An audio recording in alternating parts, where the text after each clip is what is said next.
बिस्मिल्लाहिर्रहमानिर्रहीम। तुमसे है पाकिस्तान में खुश आमदीद। मैं हूं साजिद हुसैन। हमेशा की तरह मजबूत मुस्तहकम पाकिस्तान पर हम बात करते हैं कैसे मुल्क और मिल्लत की तामीर और तरक्की में हमने अपना किरदार अदा करना है। मौजूदा सियासी सूरत हाल में गहमा गहमी मजीद बढ़ गई है और पीएम इमरान खान साहब ने भी अब अपोजिशन को चैलेंज दे दिया है। 10 लाख लोगों का जलसा होगा इस्लामाबाद में, ये कहना है तहरीक इंसाफ के वुज़रा का, पीएम इमरान खान साहब का।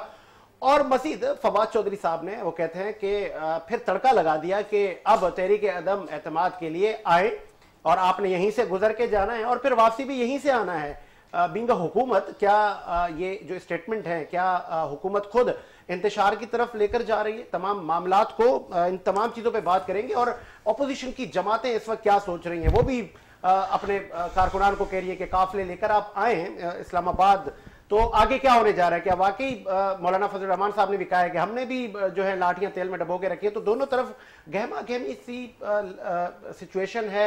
स्टूडियो में मेरे साथ मौजूद है पाकिस्तान तहरीक इंसाफ के आप रहनुमा है इरफानुल्लाह नियाजी साहब। नियाजी साहब आपका शुक्रिया। उनके साथ पाकिस्तान पीपल्स पार्टी से मौजूद है नईम अवान साहब। अवान साहब आपका भी शुक्रिया। इस वक्त में टेलीफोन कॉल पे हमें ज्वाइन करेंगे आप JUI के रहनुमा है असलम गौरी साहब। गौरी साहब खुश आमदीद कहेंगे, क्या आप सुन सकते हैं? गौरी साहब, मौलाना फजल रहमान साहब रहनुमा PDM कह रहे हैं कि हमने लाठियां डबो के रखी हैं तेल में, तो हुकूमत की स्टेटमेंट भी आपके और हमारे सामने है, फिर आप लोगों ने भी तड़का लगा दिया। क्या वाकई इस्लामाबाद में जो है मामला बिगड़ने जा रहे हैं? देखिए, ये तो हुक्मरान जो होता है उसका काम होता है हालात को संभालना और कंट्रोल करना, अपोजिशन के साथ डायलॉग करना, बिठाना, मिलना। लेकिन जब हुकूमत खुद ही हालात खराब करना चाहती है, गाली गलोच करना चाहती है, तो प्राइम मिनिस्टर साहब जलसों में गालियां देते हैं, गलत जुबान इस्तेमाल करते हैं, फिर उनकी पूरी टीम का यही हाल है, वजीर दाखिला साहब धमकियां देते हैं। जब ये सूरत हाल होगी तो सामने भी तो कुछ चूड़ियां पहन के उतरी बैठा हुआ है, वो भी तो आखिर इंसान है ना, इसी पाकिस्तान में रहते हैं, हम भी वही गंदम खाते हैं जो ये गंदम खाते हैं। फर्क इतना है कि आज इनके पास अख्तियार है, कल हमारे पास भी अख्तियार हो सकता है। लेकिन ये जो रवश, ये जो तरीका, ये इससे कबल 70 साल में किसी सियासी जमात ने, किसी हुकूमत ने, इवन के मार्शल्लाई हुकूमत में भी सिर्फ एक दफा परवेज मुशर्रफ ने 12 मई में हाथ उठा के कहा था कि मेरी ताकत देखी, और उसके बाद उसका क्या हशर हुआ, सियासतदान ने क्या किया, आज तक आप सबको पता होगा। तो असलम गौरी साहब, सॉरी फॉर इंटरप्ट, आप सीनियर पॉलिटिशियन हैं, कम से कम आप अफाम और तफहीम के साथ मामलात को लेके चले। आपका अंसारुल इस्लाम का जत्था भी तो पार्लियामेंट लॉजिस में गया, तो आप लोग कम से कम वो कहते हैं ना ठंडा रवैया रखें। हजूर, वो लोग मेरे परमिशन के साथ अंदर गए थे। मेरे वहां पर 16 MNA और 4 सेनेटर रहते हैं, 5 सेनेटर, 21 अफराद के पास वहां रहायश है। 18 आदमी जो गिरफ्तार किया आपने, उसमें 2 MNA भी थे, 16 आदमी टोटल अंदर थे, और वो बाकायदा परमिशन के बगैर अंदर कोई चीज नहीं जा सकती, परमिशन के साथ अंदर गए हैं वो। और ये गलत बयानी ड्रामा रचाया इन लोगों ने खुद। अंसारुल इस्लाम हमारी एक कोई असला बरामद हुआ उनसे, क्लाशनकोफ बरामद हुई उनसे, क्या जत्था ने क्या वहां किया? तो आपने वहां 500-600 पुलिस वाले लेके हमला किया उसके पूरे पार्लियामेंट लॉजिस पे, लोगों की घर के दरवाजे तोड़े हैं, चादर और चारदीवारी का तहफ्फुज़ के नाम, कोई लेडीज पुलिस आपके साथ नहीं है, लॉजिस के गेट तोड़े गए, पकड़े कितने? 18 आदमी, और वो भी निहत्ते, उनके हाथ में डंडा भी नहीं था। तो ये तमाशा है। ये हुकूमत चाहती है डराने से मसला हल हो जाएगा, डराने से नहीं होगा। ये मसला जो आइन कहता है, जो कानून कहता है, उसी से होगा। अच्छा, प्राइम मिनिस्टर देखिए, अगर मेरा प्राइम मिनिस्टर कहता है कि मैं 10 लाख आदमी पार्लियामेंट के दरवाजे में बिठाऊंगा, क्या हम नहीं ला सकते कारकुन? तो आप 10 लाख लाएंगे गौरी साहब? 10 लाख की आवाम होगी आपकी भी? BBC सुन लीजिएगा, जो मेरा पिछला मार्च था उसमें कितने लोग थे। चले आप लाइन पे रहे। नियाजी साहब बैठे हैं, PTI से आपका ताल्लुक है। नियाजी साहब, आप हुकूमत में रहकर आप कह रहे हैं कि आप आए यहाँ से गुजर के दिखाएं, तो ये तो पहली बार हम देख रहे हैं कि हुकूमत तड़ी लगा रही है, फिर आप तहरीक अदम आप कह रहे हैं हम आईनी रास्ता इख्तियार करें, तो फिर आप का ये जो रवैये हैं आपके वज़रा के, क्या ये बेहतर है? देखिए, हमारी हुकूमत जो है ना पाकिस्तान का इस्तेकाम चाहती है। मौलाना साहब ने काफी दिन पहले ही 23 मार्च की तारीख दे दी। हालांकि वो अगर सोचते कि ये पाकिस्तान है, पाकिस्तान बहुत अच्छे मुल्क में, मतलब दुनिया में उसका नाम आ रहा है, और 23 मार्च को एक परेड होती है हमारी मुसल्लह अफवाज की, जिसको पूरी दुनिया में पजराई हासिल होती है।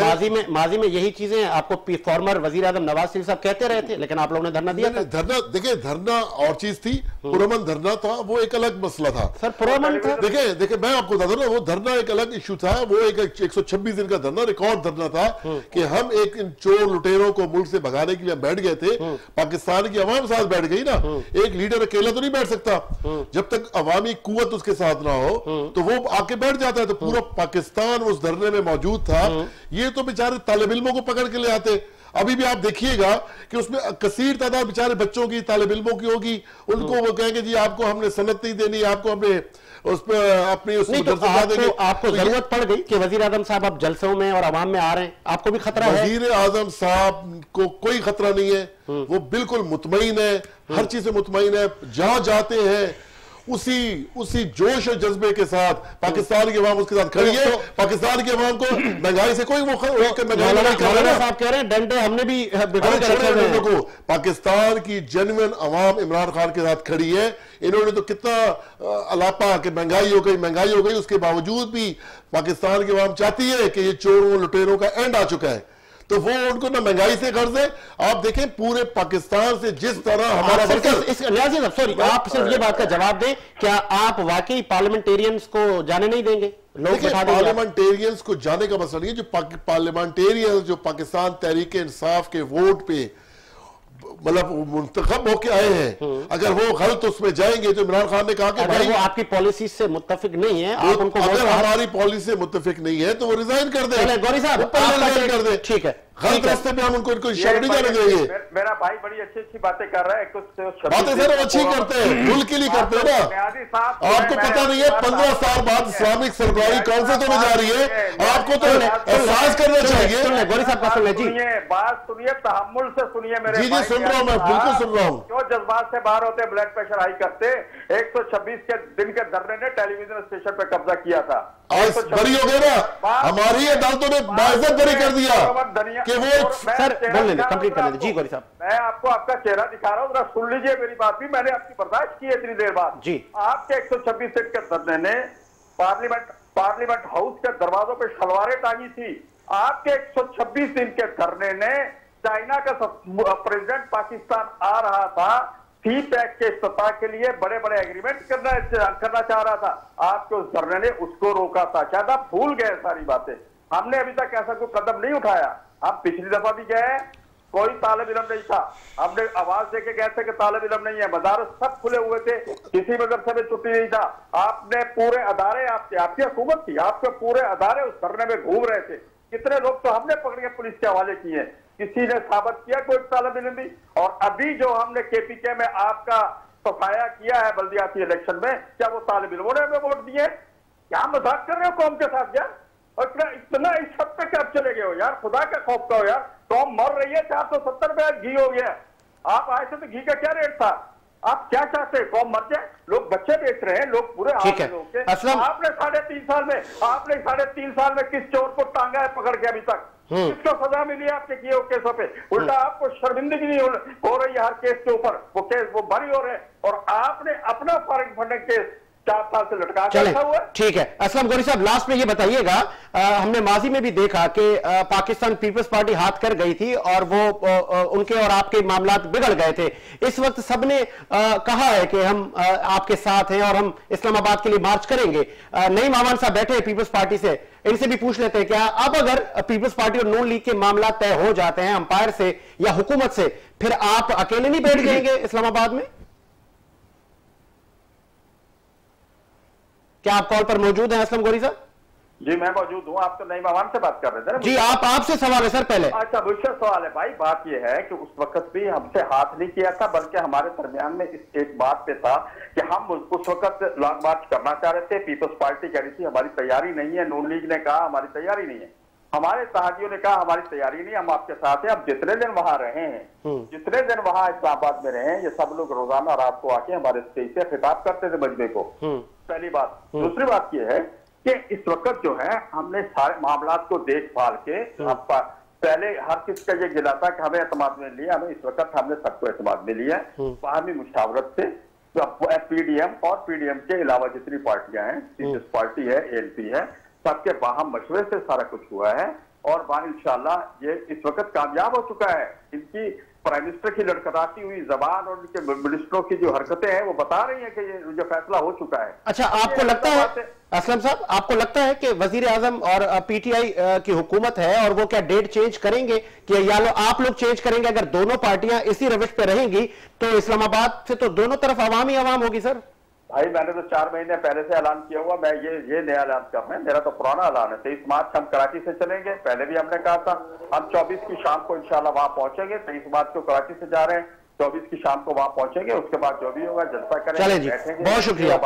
ठीक है, बहुत शुक्रिया असलम गौरी साहब, आपने अपना मौक़िफ़ दिया। जी नईम आवान साहब, इससे पहले भी आप लोग कहते हैं कि हम ऐवानों की बात करते हैं, हम पार्लियामेंट की बात करते हैं, हम सड़कों की बात नहीं करते, तो फिर अब फिर से आप सड़कों पे आ रहे हैं। इससे पहले भी आप लोगों ने अभी मुख्तलिफ शहरों में आपने धरने दिए, रैलियां निकाली हुकूमत के खिलाफ। अब 23 मार्च को पाकिस्तान पीपल्स पार्टी के काफिले भी पहुंचेंगे इस्लामाबाद।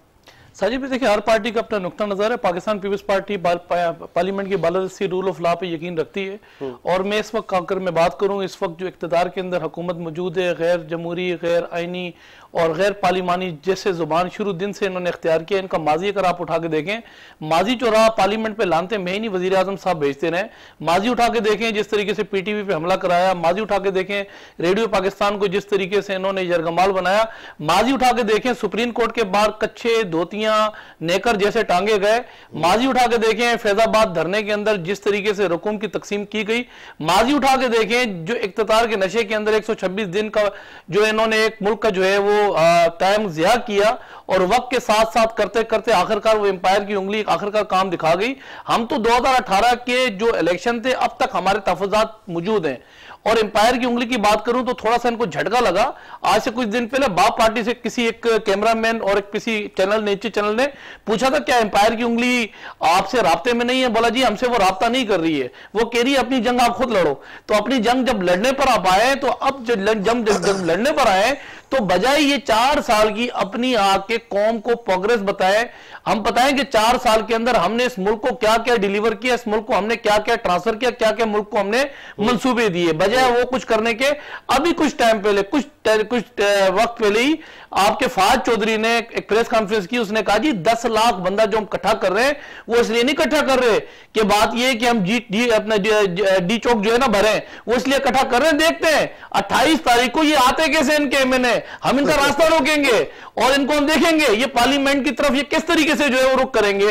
तो ये जो इन्होंने हवा भर दी है, जिस तरीके से ये जो इन्होंने ये जो परमन जो माहौल था, जिस तरीके से ये जो है वो तासमास करने की कोशिश कर रहे हैं और पूरे मुल्क का जो अमन अमान है इस वक्त जो है वो, अगर मैं बात करूं, देखें एक बात तो क्लियर हो गई, आत्म एतमाद एक अवाम का आत्म एतमाद होता है, एक जो है वो हमने आईनी और कानूनी रास्ता इख्तियार किया। अवाम ने तो 27 फरवरी को जब हम यहां से निकले थे 28 को, तो अवाम ने उस वक्त कराची से लेकर इस्लामाबाद तक अदम एतमाद दे दिया था, रिजेक्ट कर दिया था इनकी पॉलिसीज को। भी आपकी आंखों के सामने गुजरी होंगी कि इस्लामाबाद के बहुत सारे लोगों ने कहा कि आप ये हुकूमत ना गिराएं और पीएम साहब के लिए आप ये एहतजाज ना करें, हम मुतमईन हैं, और जो इस्लामाबाद के बाशिंदे हैं वो डिस्टर्ब हुए थे। देखिए बात यह है कि जब आप किसी हक के लिए किसी बुनियाद पर अगर आप निकलते हैं तो कुछ इश्यूज आते हैं, कुछ मसाइल आते हैं, लेकिन मैं आपसे दावे से ये बात कर रहा हूं कि जब हम यहां से निकले थे तो आप यकीन करें हमारे पाकिस्तान पीपल्स पार्टी के लोग इतने नहीं थे जितनी आवाम हमारे साथ थे, जितने ताजिर थे, जितने पतारे वाले थे, जितने हमारे साथ चिंची रक्शे वाले थे, जितने स्कूटर वाले बाइकों वाले थे, जितनी खवातीन हमारे साथ निकली थी। 30-30 हजार रुपए की आवाजें आ रही थी कि आप लोगों ने लोगों को दिए हैं। देखिए होता ही है कि इस मुल्क का आईन ये कहता है कि मैं अगर आप इल्जाम लगाऊं तो साबित भी मैंने करना है। ये तो बात ये कि जिस तरीके से इल्जाम लगाया गया, 30,000 मिले, बिरयानी खिलाई, रास्ते जिस तरीके से हमने खोले, अवाम सामने थे, रिकॉर्ड पे थी। और ये तो बात ये है कि यहाँ इनका एक चैनल इनका अपना है जो कुछ और कहता कुछ और दिखाता कुछ और है।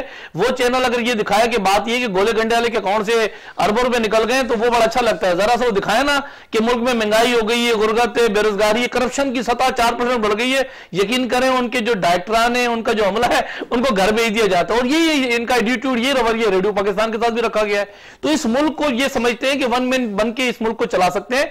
आज 4 सालों के अंदर, या साजिद भाई बात यह कि मैं और आप इस वक्त जो पॉलिसीज है हुकूमत वफ़ की, जो इस वक्त नाकामी हुकूमत वफ़ की, बात यह कि 1992 का वर्ल्ड कप का सेहरा इमरान खान साहब ने लिया था, कहा था कि मैंने वर्ल्ड कप जो है जिताया, वो कप्तान था।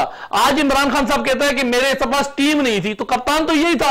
आज इस मुल्क का जो बेड़ा गर्क किया है, मुल्क के अंदर जो इस वक्त जो हालात पैदा कर दिए, गुर्बत बेरोजगारी जो पैदा कर दी है, मुल्क के अंदर करप्शन 400 तक जो है वो मुल्क के अंदर बढ़ गई है, तो सेहरा फिर इमरान खान को लेना चाहिए, फिर इनके कप्तान को लेना चाहिए। और आज सूरत हाल ये है कि इनके जो माओने खुसूसी इंपोर्ट करके इस मुल्क के अंदर लेकर आए थे, वो तो खुद भागना शुरू हो गए। 50% जो लोग बात कर रहे हैं सर, कई ज्यादा आते हैं, उनके कई ऐसे रिलेटिव्स हैं, कई ऐसे लोग हैं जिन्होंने कमाने के लिए यहां आए थे और इक़्तिदार का मजा लिया। उनको समझ आ गई है कि अब इनके पास बचा कुछ भी नहीं है। जो इनके पास तादाद है, वो तादाद इनको खुद अभी आपको पता लग जाएगा। ये तो 28 तक जा रहे हैं। थोड़ी देर पहले जिसको चपरासी रखने के लिए तैयार थे नहीं थे, उन्होंने प्रेस कांफ्रेंस में कहा, उसने कहा इमरान खान साहब तुमने समझा, गलती मत करे, 28 तारीख तक मैं और इमरान खान रह जाएंगे, बाकी कुछ भी नहीं बचेगा। और ये इनके साथ होने वाला है, ये इनके साथ होने वाला है। ये एक तो बात क्लियर हो गई कि गन जो था ना डी चौक से स्टार्ट हुआ था, ये गन डी चौक में खत्म हो रहा था। मैं आगे बढ़ाते हैं, मुझे ब्रेक का कहा जा रहा है, एक ब्रेक लेते हैं, ब्रेक के बाद हाजिर होते हैं।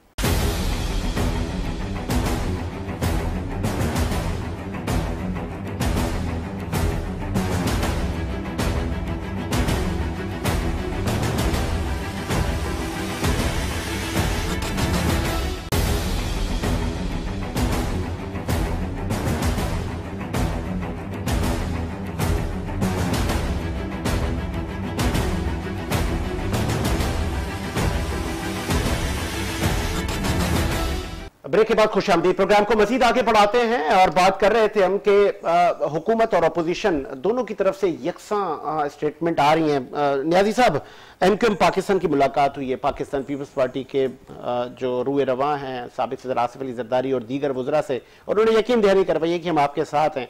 तो अब तो इत्तेहादी भी टूट रहे हैं, शायद यही वजह है कि इमरान खान साहब खुद सड़कों पर हैं। नहीं, देखें, हमें ऐसी कोई वो नहीं है नजर आ रही। मिलना मिलाना सबसे बंदा कर सकता है, मतलब जमहूरियत है, जमहूरियत हमारी मतलब पार्टी में है, यही जमहूरियत का हुस्न है, हर किसी से मिल रहे हैं, सियासी लोग हैं आपस में। लेकिन हम बिल्कुल पूरी उम्मीद है इंशाल्लाह ताला। ये देखें, हमने तो कह दिया कि हमारे लोग नहीं जाएंगे असेंबली में, खान साहब ने कह दिया ना, इन्होंने 172 लेके जाने, परेशानी तो उनको है। तो देखते हैं 172 ले जाने में इनको क्या तकलीफ हो रही है। असल मसला ये है कि जरदारी साहब, शरीफ साहिबान, मौलाना साहब, उनको सिर्फ और सिर्फ वो चाहते हैं कि बेताब होने के इमरान खान की बरतरफी के लिए। चले मैं पूछ लेता हूँ, इस वक्त हमारे साथ ज्वाइन हमें किया है, आप मेंबर सूबाई असेंबली हैं, गुलाम जलानी साहब, एमक्यूएम पाकिस्तान से आपका ताल्लुक है। गुलाम साहब, खुशामदीद कहेंगे। जी बहुत शुक्रिया। अस्सलाम वालेकुम सर, पहले तो मुबारक आपको देनी चाहिए, या अगर आप कहें तो ना, आपकी तो मामला तय हो गए। हमारे जराए कह रहे हैं कि पाकिस्तान पीपल्स पार्टी के साथ, और आप हुकूमत का साथ नहीं देंगे। कितनी सर सदाकत है, या कि वाकई आप हुकूमत के साथ देंगे तहरीक अदम में? देखिए, एमक्यूएम ने इस हवाले से कोई फैसला नहीं करा है, और जमहूरियत का दौरा है, सारे जमातें जो हैं वो मुख्तलिफ किस्म की एक्टिविटी कर रही हैं, और किसी भी सियासी जमात से किसी भी सियासी जमात के मिलने पर कोई पाबंदी नहीं होनी चाहिए। और इन्हीं तमाम चीजों को मद्देनजर रखते हुए हमने भी तमाम लोगों से जो है वो मिलने का सिलसिला शुरू किया हुआ है, और जो भी हतमी फैसला होगा और राब्ता कमेटी की मर्जी से, उनकी मशावरत से और कारकुनान से नहीं, एक एप्रिसिएशन तो बनती है कि चाहे कोई भी हुकूमत हो, उनकी जो वजीर आजम हो या सदर मुमलिकत हो, उनको एमक्यूएम के मरकज आना होता है। और वजीर आजम इमरान खान साहब भी चलकर आए और आप लोगों से मुलाकात की, लेकिन वो मुलाकात कम टाइम की थी, और उसमें क्या क्या बातें हुई, आप लोगों ने फिर फौरन पीपल्स पार्टी के पास भी आप चले गए। इसका मतलब ये नहीं है कि आप लोगों की कोई बात बन ना पाई, या कि फिर आप हुकूमत को कंधा देंगे, आप 5 साल पूरे करवाएंगे, अपना हिस्सा डालेंगे। गुलाम साहब, देखें, जो पीपल्स पार्टी से जो मुलाकात हुई है वो पहले से तयशुदा थी, लेकिन बीच में जो है हालात चेंज हुए थे मुल्क के, उस वजह से जो है जो हमारा मुलाकाती वक्त था वो वापस आ गया था। और अब दोबारा जो ये आपको 1984 से लेकर आज तक की मैं हिस्ट्री बताता हूँ कि कौन सा ऐसा सदर और वजीर आजम इस मुल्क का, वजीर आला ऐसा रहा सूबे सिंध का कि जिसने जो है वो एमक्यूएम के मरकज पे हाजिरी ना लगाई हो। ये एमक्यूएम की खासियत है, उसको तमाम लोग पसंद भी करते हैं और सारी चीजें हैं उसमें, और ये भी उसी सिलसिले की कड़ी थी। ठीक है, मतलब ये कि अब आप लोगों ने अभी कोई फैसला नहीं किया? मैंने कहा ना कि अभी कोई फैसला नहीं हुआ इस हवाले से, और जो भी होगा बिल्कुल वो तमाम मीडिया के सामने लाया जाएगा। तमाम जमातों से मिलना, मुज़ाकरात करना, ये तमाम गवर्नरशिप की ऑफर हुई है पाकिस्तान पीपल्स पार्टी से आपको, और नौकरियों में कोटा भी दिया जाएगा 40%। ये जितनी भी बातें हैं जो आप लोगों के मुतालबात हैं वो पाकिस्तान पीपल्स पार्टी ने तस्लीम कर लिए हैं, और जो नया सेटअप आ रहा है उसमें आप लोग शराकतदार हैं। और वजीर आजम इमरान खान साहब और पीटीआई हुकूमत की कश्ती में कहा जा रहा है सियासी मुबस्सिरीन से कि सुराख हो चुका है, कश्तियों से उतरने का टाइम आ गया है। तो बहुत सारे फैसले होने से पहले बहुत सारी अफवाहें जो हैं वो गर्दिश करती हैं ना, और पूरे पिछले हफ्ते से तकरीबन जो है इस मुल्क में सिर्फ अफवाहें ही गर्दिश कर रही हैं। और एक दफा फिर मैं बता रहा हूँ कि जो भी फैसला होगा वो शहर कराची के मफाद को मद्देनजर रखते हुए एमकेएम करेगी, और जो भी फैसला होगा राब्ता कमेटी के इजलास में होगा और कारकुनों से। ठीक है गुलाम साहब, लास्ट में ये भी बताइएगा कि वो गिदड़ सिंह की कौन सी है कि जब आपने कहा कि 1984 से लेके आज तक जो मुल्क की बागडोर संभालने वाले लोग हैं, चाहे वजीर आजम हो या सदर मुमलिकत हो या सीएम हो, वो हमारे मरकज चलकर आते हैं। एक तो आपका स्टेक है, वो तो बहुत सारी पॉलिटिकल पार्टीज का है, कोई और गिदड़ सिंह भी है सर? सर ये एमकेएम का जो डिसिप्लिन है ना, वो तमाम लोगों को जो है वो अब समझ में आ रहा है। इतनी सारी चीजें होने के बावजूद अभी वजीर आजम साहब आए, तो उस हवाले से भी देखेंगे जो लोग साथ आए थे उन्होंने बोला कि यार गवर्नर हाउस में इतनी क्या क्या होता है, सिक्योरिटी की सूरत हाल क्या होगी, और उन्हीं में से एक सिक्योरिटी इंचार्ज ये बोलता है कि नहीं यार हम यहाँ पर आए तो हमें जो है ये एहसास नहीं हुआ कि हमने जो है वो कहीं और गए हुए। ठीक है, जिस तरीके से यहाँ पे बर्ताव है, जिस तरीके से तमाम चीजों को मैनेज करके जो है आप गुलाम साहब कॉल पे जरा रहे, मैं पूछ लेता हूं कि नियाजी साहब यहाँ बैठे हैं, आपका ताल्लुक पीटीआई से है और पीपल्स पार्टी के भी रहनुमा यहाँ बैठे हैं, आप कॉल पे रहिएगा। सर एमक्यूएम पाकिस्तान के लोग डाकू हैं, यह आपका कहना था, पीएम साहब का कहना था, फिर चौधरी बिरादरान के लिए भी आपकी लिए स्टेटमेंट क्या थी? आज इक्तदार की जब बारी आई, बचाने के लिए दर दर आपको जाना पड़ रहा है। यही खान साहब थे, वजीर आजम थे, और आपका जो रवैया था दीगर पार्टियों के लिए, आप तो कहते थे हम तो नहीं चल के जाएंगे कहीं, तो फिर तब्दीली क्या है? इससे पहले भी यही हो रहा था। देखिए इमरान खान जो अगर पहले स्टेटमेंट्स थी, देखिए एमक्यूएम पाकिस्तान बनी, इन्होंने अपने आप को बताया कि हम पाकिस्तानी हैं, हमारा तो पहले पाकिस्तानी नहीं, पहले लंदन सरकार से हमारा कोई ताल्लुक नहीं है। इन्होंने मतलब क्लियर कहा ना कि हमारा उनसे कोई ताल्लुक नहीं है, हम पाकिस्तानी हैं। इसी तरह चौधरी बिरादरान ने कहा कि हम जी पाकिस्तानी और पाकिस्तानियत को देखेंगे और इमरान खान के नजरिए पे ही चलेंगे, तो हमने उनको वेलकम कहा है। तो देखिए सियासी लोग हैं, अगर पाकिस्तान की बका के लिए चलना चाहते हैं, अगर पहले उनसे कोई गलतियां हुई हैं और वो गलतियों को खत्म करके आगे बढ़ना चाहते हैं, तो सबसे पहले तो पाकिस्तान है। क्या ही अच्छा होता कि खान साहब कहते इक़्तिदार जाता है जाए, और मेरा जो मौक़िफ़ था नहीं, पाकिस्तान इस वक्त बड़ी मुस्तहकम पोजीशन में आ रहा है। इस वजह से खान साहब दर दर जा रहे हैं कि अपनी अना को एक तरफ रख दिया उन्होंने। वो कहते कोई बात नहीं, लेकिन मैं जाऊंगा पाकिस्तान की खातिर, और अगले आने वाले 1.5 साल में जिस तरह हमारे प्रोजेक्ट पाया तकमील तक मतलब होने जा रहे हैं, तो उनके लिए तो खान साहब कहते हैं मुझे जहां मर्जी भेज दे मैं जाने के लिए तैयार हूं। चले तो ये देखिए इसको क्रेडिट देना चाहिए, इंसान को इसको इस पे तनकीद नहीं करनी चाहिए कि एक शख्स अपनी अना को छोड़ के यही मुल्क की सरबराहों का ड्राइवर भी बना। मैं लास्ट मिनट से टेक लेता हूं। गुलाम साहब, इक़्तिदार को बचाने के लिए न सिर्फ एमक्यूएम पाकिस्तान, दीगर पॉलिटिकल पार्टियों के पास भी हुकूमतें जाती हैं, माजी में भी बहुत सारे लोग आपके पास आते रहे हैं और अभी भी आ रहे हैं। तो अगर आप लोगों ने लेट सपोज साथ दे दिया हुकूमत का, तो फिर क्या 1 साल में आपको और कराची की आवाम को ये कुछ मिलेंगे समरात आपके साथ रहने से? सर कराची के अवाम का जो खान साहब से शिकवा है वो यही है कि इन्होंने सिर्फ जो है 3 साल 3.5 साल जो है शहर कराची को सिर्फ लॉलीपॉप दिया है। ठीक है, कोई ऐसा प्रोजेक्ट बता दें जो इन्होंने खुद स्टार्ट किया हो और वो पाए तकमील तक पहुंचा हो। तो मेरी जाती राय भी है और मेरी रिक्वेस्ट भी है प्राइम मिनिस्टर साहब से और पीटीआई के जितने बड़े आला अहदेदारान हैं कि जितना 3.5 साल इन्होंने शहर कराची से नजरें हटा के रखी थी, ये जो आने वाला 1 से 1.5 साल है इसमें वो तमाम नजरें जो है वो शहर कराची में मरकूज करें। अब तो सर वजीर आजम भी आ रहे हैं कराची, अब तो सर गिला ना करें आपके। मैंने यही कहा कि अब वो नजरें जो है जो बाकी सूबों पर थी वही नजरें करम जो है वो अब सूबा सिंध पर खसूसन कराची पे करें, ताकि यहाँ के लोगों की जो आपसे उम्मीदें थी जो उम्मीदें वाबस्ता थी उनको पाया तकमील तक पहुंचाया जा सके। कोई एक बस का तोहफा अभी तक इन्होंने हमें नहीं दिया। वही पुराना सिस्टम था जो सारा था, वही चल रहा था, वही पुराने प्रोजेक्ट थे जिनको इन्होंने ऑन किया है। तो वजीर सिंध जो है, सिंध गवर्नमेंट जो है वो भी शहर कराची को कोई ट्रांसपोर्ट नहीं दे सकी अभी तक, और यही हाल जो है वो फेडरल गवर्नमेंट का भी है। तो ये सूरत हाल है, इसीलिए एमकेएम जो है वो तमाम चीजों को जो है अभी देख रही है, समझ रही है। मतलब वेरी सून सरप्राइज आप देंगे, आप फैसला कर लेंगे कि हमने ऑपोजिशन के साथ जाना है या हुकूमत के साथ? जी डेफिनेटली वो फैसला तो करना है और लाजमी बहुत ही जल्द खुशखबरी इंशाल्लाह आपको। बहुत शुक्रिया गुलाम जिलानी साहब, एमकेएम पाकिस्तान से आपका ताल्लुक था, मेंबर सूबे असेंबली। नईम आवान साहब, आपने स्टेटमेंट सुनी विफाकी वुज़रा की, फवाद चौधरी साहब से लेके वज़ीर आज़म इमरान खान साहब और होम मिनिस्टर, जितने भी काबीना के लोग हैं वो ये कह रहे हैं कि आए, हम आपको बताते हैं कि जलसे कैसे किए जाते हैं, हम आपको बताएंगे कि कैसे आप गुजर के जाएंगे, कैसे आएंगे। दूसरी जानिब मौलाना साहब ने भी उसी स्टेटमेंट को जवाब दिया है कि हमने भी चूड़ियां नहीं पहन रखी। तो फिर पाकिस्तान पीपल्स पार्टी का इस पे क्या रद्द अमल है? आप लोग भी जाएंगे? आप लोगों ने कहा हम जाएंगे तो डंडे पड़ गए तो सर? देखें, पहले तो मैं जवाब दूं इरफान भाई की बात का। देखें, जैसे इन्होंने कहा कि इमरान खान साहब उस वाली एमकेएम के साथ नहीं थे जो लंदन से थी। इमरान खान का मौक़िफ़ ये था कि बात ये है कि ये जो लोग हैं ये जिंदा लाशें हैं और मैं इनके साथ कभी इताद नहीं करूंगा, ये टारगेट किलर एक बड़ी जमात है।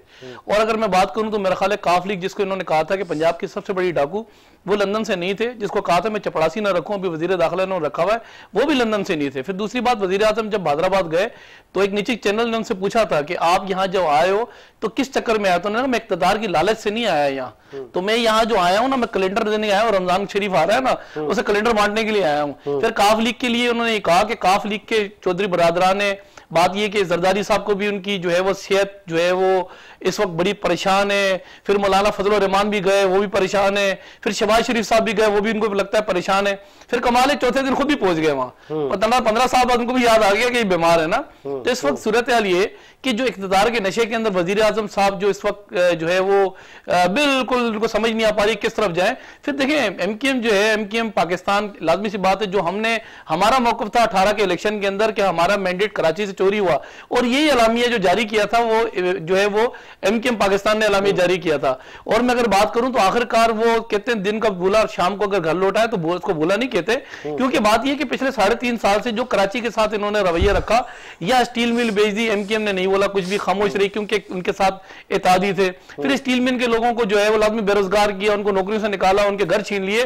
फिर यहाँ कराची के अंदर बड़े अस्पताल अपने कंट्रोल में ले जाने की कोशिश की, एमकेएम उस वक्त भी खामोश रही। कराची के जजीरे थे, उन पे आके इन्होंने डाका मारा, कंट्रोल करने की कोशिश की, तो यहाँ भी एमकेएम खामोश रही। आखिरकार देखिए, बात है साहब को भी हम कॉल पे लेंगे, मतलब आखिरकार लग रहा है कि अब एमकेएम को पता चल गया है कि हम सही नहीं थे। देखिए, एमकेएम को मैंने कहा सुबह का भूला शाम को लौटा है, तो उसको भूला नहीं कहते। और जो कुछ किया इन्होंने कराची के साथ, 162 रुपए का ऐलान किया, फिर 1100 अरब का ऐलान किया। तो ऐलान बात यह कि आवाज ऊंचा करने से, ये बात ऐलानात से लोगों के पेट नहीं भरते, पेट भरते मंसूबे देने से, स्कीमें देने से, महंगाई कम करने से। तो इस वक्त जो इनके अपने इत्तेहादी हैं जो इनको छोड़ छोड़ के जा रहे हैं, इनको हम नहीं कह रहे आप छोड़ कर इनको जाओ, वो खुद छोड़ रहे हैं। उनको पता है कि आखिरी का जो साल रहा है, आखिरी के साल के बाद हमने अवाम में जाना है। ये तो गैर जमहूरी गैर आईनी तौर पर हुकूमत बनी हुई है, ये कौंसर के इलेक्शन नहीं लड़ सकते थे, अभी एमएनए बन गए, इन्होंने अवाम को जवाब नहीं देना, लेकिन एमकेएम कल इलेक्शन फिर लड़ना है। आज वजीर आजम साहब कह रहे हैं कि 10 साल भूल जाए आप। हाँ बिल्कुल, वजीर आजम साहब को अभी भी लगता है कि शायद एम्पायर की उंगली जो है वो काम दोबारा दिखाएगी और वो जो आरडीए सिस्टम दोबारा बंद होगा, और एक अदद जो है वो एक मशीन भी लेकर आए। वो लगता है कि मशीन ये इंप्लीमेंट कर जाएंगे, जो कि इलेक्ट्रॉनिक मशीन जो है वो उस पर वोट कास्ट होगा। तो अभी भी इस पर डिपेंड करके बैठे हुए। लेकिन यहाँ एक खुदा की लाठी भी है जो बोलती है, वो कहते हैं जुल्म जो हाथ से बढ़ता है तो मिट जाता है, तो जुल्म मिटने का टाइम आ गया। और वो कहते हैं गिरती हुई दीवार को एक धक्का और दो, अभी अवाम को लात मारने वाली है। ये जो तारीखी जलसा होने जा रहा है, 10 लाख लोग हुकूमत जमा कर रही है, और हुकूमत अब वजीर आजम खुद सड़कों पर हैं और वो अवाम को मोबिलाइज कर रहे हैं, अवाम को अवेयर कर रहे हैं। अब तो इलेक्शन कैंपेन ऐसा लग रहा है कि स्टार्ट हो चुकी है, तो अब आपको टफ टाइम नहीं मिलेगा? देखिए, टफ टाइम तो जो हमने इनको देना था हमने टफ टाइम दिया है, कभी भी हम बाहर नहीं निकलते। बात यह कि इन्होंने हमें मौका दिया, तो शुक्रिया इमरान खान साहब, हम बाहर निकले। और बात पता है कि इस वक्त जो अवाम को इकट्ठा कर रहे हैं पटवारी जितने भी है ना, जिनके 3 सूबों के अंदर इनकी हुकूमत मौजूद है, सर 4,500 हज़ार रुपए का जो है वो पर बंदा, और समझ लें कि 6-6 हज़ार लोगों का टैक्स दिया है। तो इतने सारी क्राउड जब निकालेंगे, गवर्नमेंट मुलाजमीन बाहर निकालेंगे, गवर्नमेंट अमला बाहर निकालेंगे, तो 10 लाख कम है। यहाँ मुलाजमीन की तादाद जो पाकिस्तान के अंदर है वो तकरीबन लमसम 1 करोड़ से ऊपर है। तो 1 करोड़ भी लोग निकल सकते हैं, लेकिन बात यह कि वो 1 करोड़ लोग अभी वो इस वक्त देख रहे हैं कि वो 1 करोड़ नौकरियां, 50 लाख मकानात, IMF के पास नहीं जाऊंगा, खुदकुशी करूंगा, ये सारी बातें जितनी भी थी आवाम इनकी उन बातों के अंदर आ गई। लेकिन अब आवाम समझदार हो गई है। शऊर तो इमरान खान साहब ने दिया है, शऊर बिल्कुल दिया इमरान खान साहब ने। पेट्रोल महंगा हो जाए, बिजली महंगी हो जाए, समझो वजीर आजम चोर है, तो अब आवाम नहीं निकलेगी। इनके साथ कोई पटवारी निकल जाए, वो निकल जाए जो इनके एम्प्लॉयज हैं, पेड एम्प्लॉयज हैं, वो जो तर्जुमान इन्होंने रखे हुए वो भी अब आस्ते आस्ते इनको छोड़ के जा रहे हैं। शायद वो निकालने में कोई कामयाब हो जाए। बात निकालना नहीं है, बात ये कि इस वक्त इशू ये नहीं है, बात है अदम एतमाद का। हमने 172 पूरे करने हैं, आप बजाय आप रोड पे फैसले करने के आप वहां निकालें 10 लाख, हम भी 20 लाख निकाल लेते हैं। अभी भी लाखों हमने निकाले थे। और ये PDM जो थी इसकी बुनियाद पाकिस्तान पीपल्स पार्टी ने रखी थी। हमारे बहुत सारे नकात थे, 28 नकात था। पहला ये था कि हम अवाम को बताएंगे जो झूठे वादे की। वजीर आजम साहब इतना झूठा आदमी है, एक तो हाथ में तस्वीर और मुंह पे झूठ होता है और बात शुरू करता है अय्या का ना वो दो, अय्या का नस्तईन। उसके बाद मैं कहता हूं कि बल्कि हमारा नबी फरमाता है कि बदबख्त इंसान जो झूठ बोले, बदबख्त इंसान जो वादा खिलाफी करे, बदबख्त इंसान जो अमानत में खयानत करे। इनको तो प्राउड फील होता है झूठ बोले। तो मैं कोशिश होगी हमारी कि दीगर लोगों को भी शामिल करें। हुसैन थेबो से हमारा अगर राब्ता हो गया है तो हम उनको भी लाइन पे लेंगे। इरफान न्याजी साहब, लोग तो जमा आप कर रहे हैं, लेकिन PDM की जमातें भी लोग जमा कर रही हैं, तो आप हुकूमत में रह के इस्लामाबाद में नहीं कहीं और जगह आप ये जलसा कर सकते थे? देखिए साजिद भाई, मसला ये है कि लोग हम जमा नहीं कर रहे, लोग खुद आ रहे हैं। लोगों आपने कहा है कि आपने हर शहर से, हर गली से कहा है ना। यही लोग कहते थे कि जी महंगाई महंगाई, लोग डूब गए, लोग मर गए, लोग फलाना हो गया। वही पाकिस्तान के लोग महंगाई को एक तरफ रख के इमरान खान की कॉल पे जा रहे हैं। और यकीन करें पूरे पाकिस्तान में 27 तारीख का ऐसे इंतजार किया जा रहा है जैसे ईद का इंतजार। अच्छा, ईद का इंतजार किया जा रहा है। पता ही नहीं है। एक छोटे छोटे शहरों में जिस तरह लोग अवाम का समंदर बगैर पैसों के, बगैर बिरयानी, बगैर 30,000 लिए जमा हो रहे हैं, वो पाकिस्तान नहीं, पाकिस्तान की खातिर जमा हो रहे हैं, इमरान खान के लिए जमा हो रहे हैं। हुसैन थेबो साहब, खुश आमदीद कहेंगे शो में, सुन सकते हैं? थेबो साहब, वजीर आजम इमरान खान साहब और वफाकी हुकूमत ने लोगों को मोबिलाइज करना शुरू कर दिया है और इस्लामाबाद में 10 लाख लोगों का हुकूमत जलसा करने जा रही है।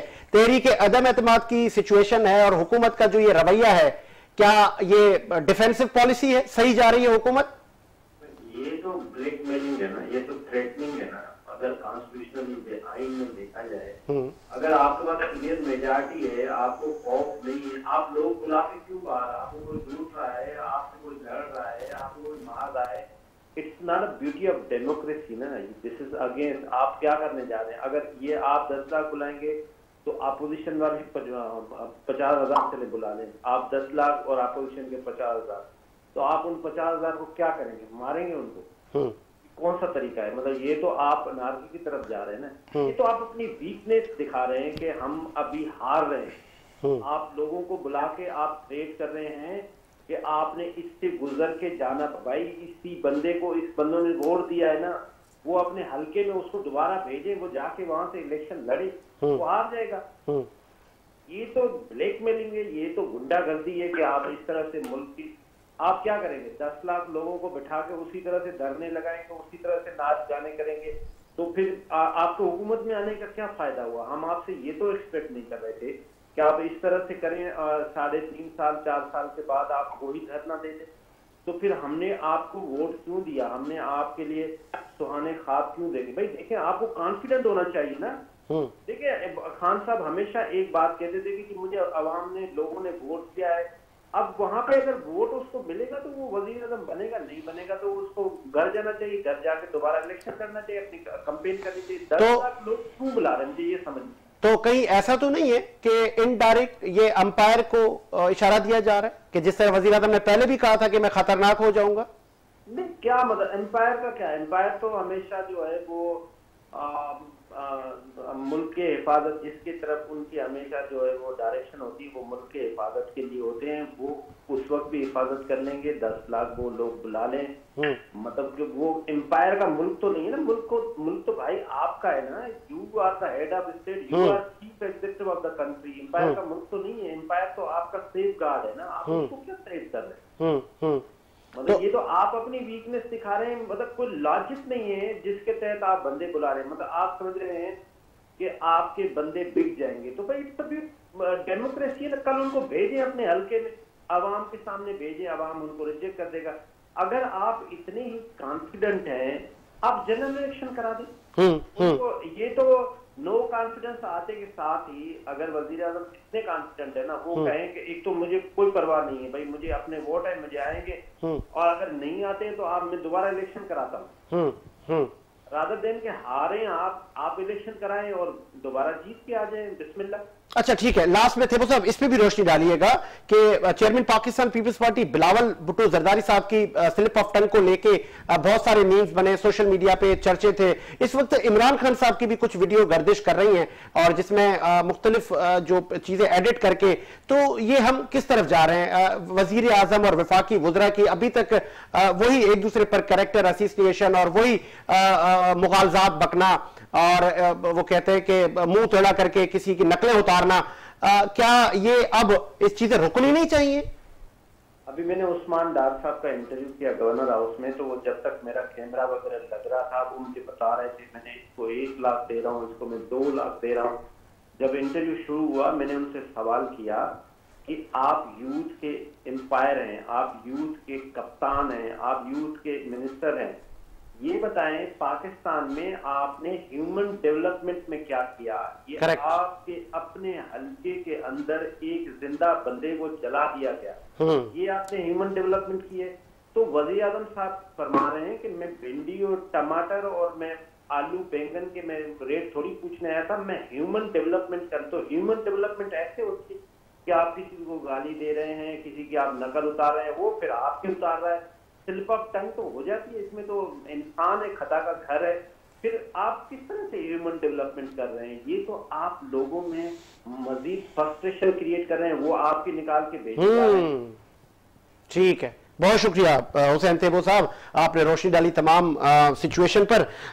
सर नईम अवान साहब, लास्ट में बिलावल भुट्टो साहब की स्लिप ऑफ टंग पे बहुत सारे चर्चे हुए। इस वक्त आपका सोशल मीडिया भी इस तरह की वीडियोस को एडिट करके चला रहा है। Chairman Pakistan peoples party Bilawal Bhutto Zardari साहब ने भी कहा है कि आप मेरी नकल उतारते हैं, जरा आप अपना भी हाल देख लें। तो कहाँ जा रहे हैं सर हम? देखिए, सियासी तरबियत की बड़ा यहाँ फुकदान है। सियासी तरबियत जो है इनकी पार्टी के अंदर दी ही नहीं गई।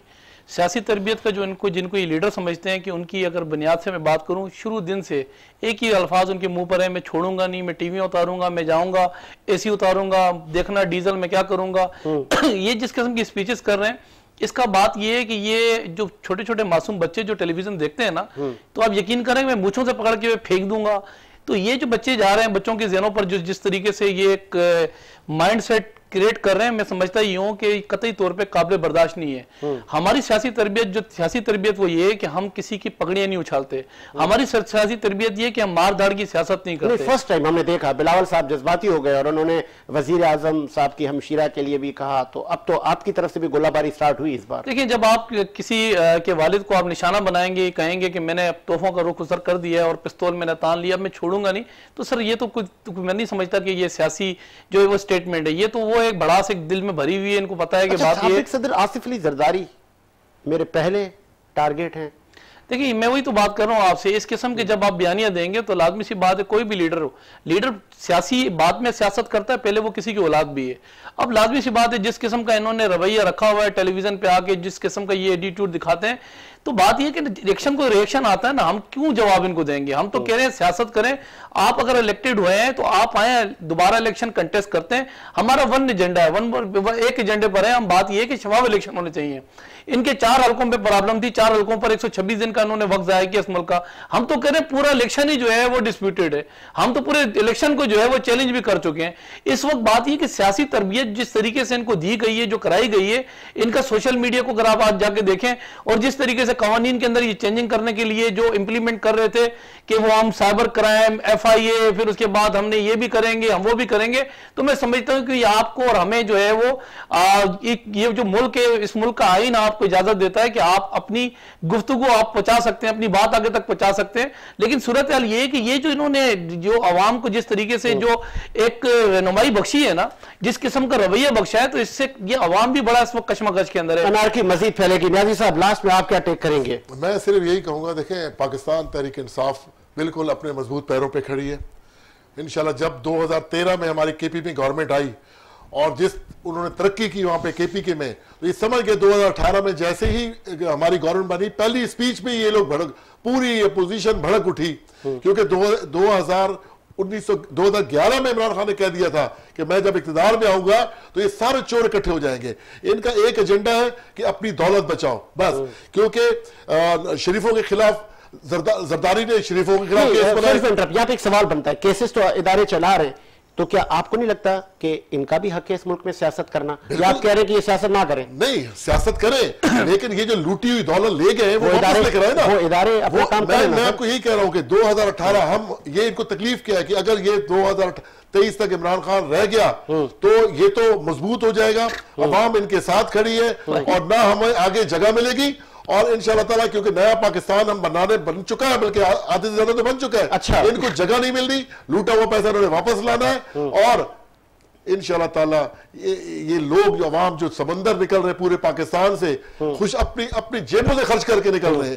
27 तारीख को लब्बैक करें। अच्छा, दमादम मस्क कलंदर भी आप लोग करने जा रहे हैं? देखिए, दमादम मस्क कलंदर हम नहीं कर रहे, पूरा पाकिस्तान इमरान खान के साथ खड़ा है और पाकिस्तान की हिफाजत के लिए खड़ा है। और इमरान खान को आज भी लगता है, इमरान खान को आज भी लगता है ये आज भी वो पोजीशन के अंदर है, नहीं है किसी तरीके से। जब वजीर आजम साहब को खुद समझ में आया है 4 साल के अंदर वो वजीर आजम है, तो आप क्या एक्सपेक्ट करेंगे? कोई आवाम अगर बात ये कि इनको लेकर के भेजा है तो एमएनए को भेजा है, आप एमएनए शो कराओ ना, आप अपने एमएनए शो नहीं करा रहे हो। अच्छा, आपको डर है कि हमारे लोग कहीं? कोई डर नहीं है हमें, कोई ना वाले भी थे, हमें ना एमक्यूएम से खतरा है ना हमें काफ लीग करे। ये सारे पाकिस्तान की बका और पाकिस्तान के इस्तेकाम के लिए इमरान खान के शाना बशाना करे और मुझे उम्मीद है अगर आप जीत किस्मत पे खड़े बात ये तरीके इंसाफ का जो मोटो लाएंगे साहब दिए करप्शन खत्म करेंगे, कौन सी करप्शन खत्म की?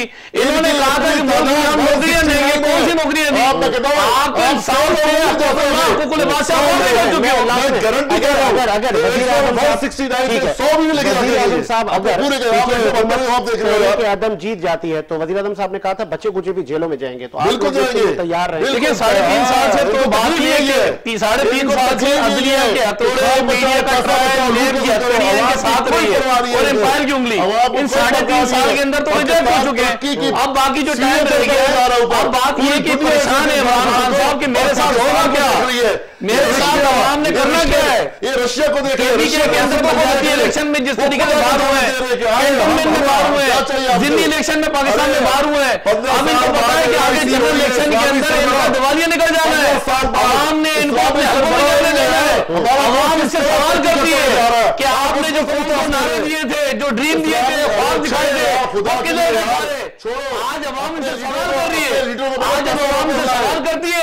तो ये वही सियासत पर आ रहे हैं जो फैजाबाद में दिखाई, पीटीवी पर हमला कराया, इन्होंने सुप्रीम कोर्ट के बाद अच्छे लटकाए, इन्होंने जजों को ले डाला, इन्होंने जो कुछ मीडिया के साथ किया, आज इनको पता है। आप लोग बैठ जाएंगे तो इस मामले की बसें अब तक देखिए, हमारी जो कोर कमेटी है, हमारी जो लीडरशिप फैसला करेगी, तो फिर बात यह है कि हम उसको लिबरेट करेंगे। लेकिन हम अगर बाहर निकल रहे हैं तो हम आवाम की महंगाई के लिए बाहर निकल रहे हैं, हम बेरोजगारी के लिए बाहर निकल रहे हैं, हम करप्शन के लिए बाहर निकल रहे हैं। ये क्यों निकल रहे हैं बाहर? ये क्यों निकल रहे हैं बाहर? ये बात बताने के लिए हमने 4 करोड़ करप्शन बढ़ाई है, हमने बेरोजगार कर दिए, हमने महंगाई कर दी है। पाकिस्तान की हिफाजत के लिए निकल रहे हैं, पाकिस्तान की हिफाजत करने के लिए निकल रहे हैं, पहले अपनी हिफाजत करें, इमरान खान को सुरखरू करने के लिए निकल रहे हैं, पाकिस्तान बनाने के लिए। पाकिस्तान में दाखिल होने वाले 6 दिन रह गए थे, उसको भी आगे ले गए गैरानी तरीके से।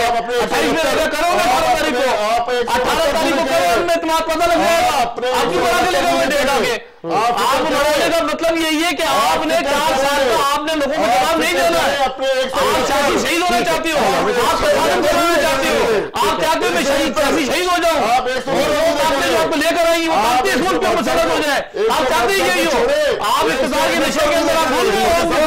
इनको बोले 169 पूरे करने की फिक्र कर रहे हैं,